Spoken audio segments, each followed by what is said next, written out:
जय तुलसी मैया। राधे राधे फ्रेंड्स, आज की इस वीडियो में मैं आप सभी को तुलसी विवाह की व्रत कथा सुनाने वाली हूँ। तो चलिए विवाह की कथा शुरू करते हैं। कथा सुनने के लिए पहले हम अपने सीधे हाथ में थोड़ी सी तेल और फूल ले लेंगे, एक लोटा जल ले लेंगे। कथा कभी भी खाली हाथ नहीं सुनी जाती है। चलिए कथा शुरू करते हैं। बहुत समय पहले की बात है। जलांधर नाम का एक असुर था। जलांधर बहुत ही पराक्रमी था, लेकिन बहुत ज़्यादा क्रूर था। जलांधर का मुख्य जो काम था वह ब्राह्मणों को परेशान करना, जीव हत्या करना और धर्म कर्म के जो भी काम है उनमें विघ्न डालना होता था। देवता तक जलांधर से बहुत ज़्यादा परेशान हो गए थे। सब जगह त्राहिमाम त्राहिमाम हो गया था। सारे देवता इकट्ठा होकर के भगवान विष्णु के पास पहुँचे और भगवान विष्णु से प्रार्थना करने लगे कि उन्हें जलांधर नाम की इस मुसीबत से बचाएं। भगवान विष्णु ने अपनी यथाशक्तियों से पता लगाया कि जलांधर की जो शक्तियां हैं उसका स्रोत क्या है, उसे शक्तियां कहाँ से प्राप्त होती है। भगवान विष्णु को पता चल गया कि जलांधर की पत्नी वृंदा बहुत ही पतिव्रता स्त्री है और उसके पतिव्रत धर्म के कारण ही जलांधर को सारी शक्तियां प्राप्त होती है और जालंधर कभी युद्ध में हारता नहीं है। जब तक जालंधर की पत्नी वृंदा का पतिव्रता धर्म है, तब तक जालंधर को कोई नहीं मार सकता।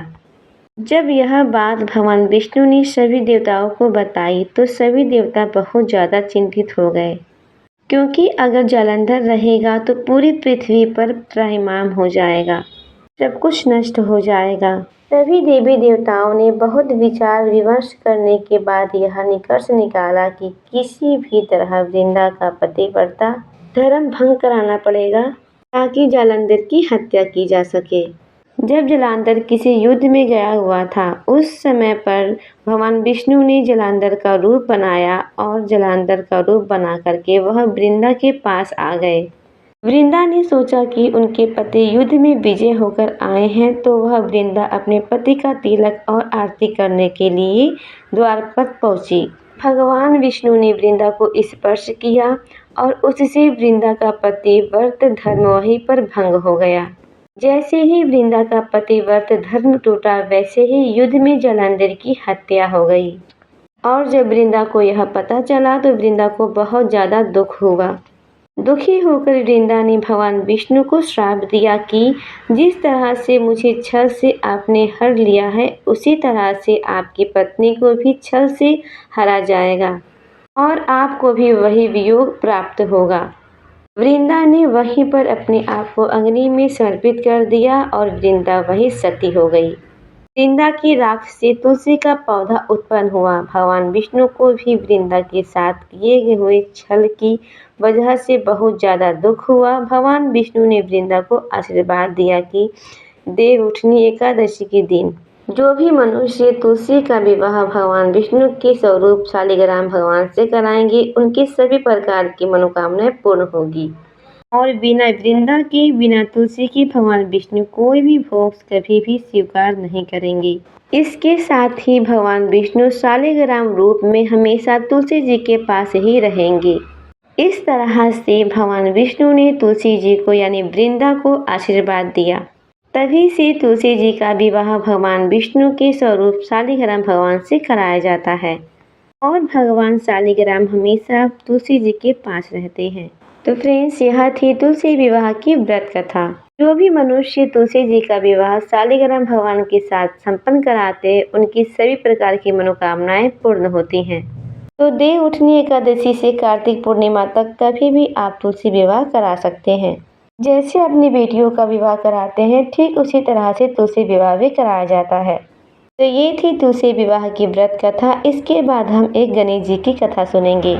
एक बार एक गांव में एक बुढ़िया रहती थी। बुढ़िया को कुछ भी दिखाई नहीं देता था, वो अंधी थी, लेकिन वह रोजाना गणेश जी का पूजन जरूर करती थी। बुढ़िया की पूजा से प्रसन्न होकर गणेश जी बुढ़िया के सामने प्रकट हुए और बोले, हे बुढ़िया माई, मैं तुम्हारी पूजा से बहुत ज़्यादा प्रसन्न हूँ, तो जो भी वरदान मांगना चाहती हो वह वरदान तुम मांग सकती हो। बूढ़ी माई ने कहा, भगवान मैं तो वरदान मांगना नहीं जानती, तब गणेश जी बोले, तुम अपने बेटे, बहू, नाते रिश्तेदार सबसे पूछ लो और उनसे पूछकर विचार करके मांग लेना। मैं कल से फिर आऊँगा। यह कहकर गणेश जी वहाँ से अंतर्ध्यान हो गए। बुढ़िया ने अपने बेटी से पूछा, बेटा मैं क्या मांग लूँ? तो बेटी ने कहा कि माँ बहुत सारा धन मांग लो, तेरी सातों पीढ़ियाँ बैठकर खाएंगी। फिर बुढ़िया ने अपनी बहू से पूछा कि बहू मैं क्या मांगूं?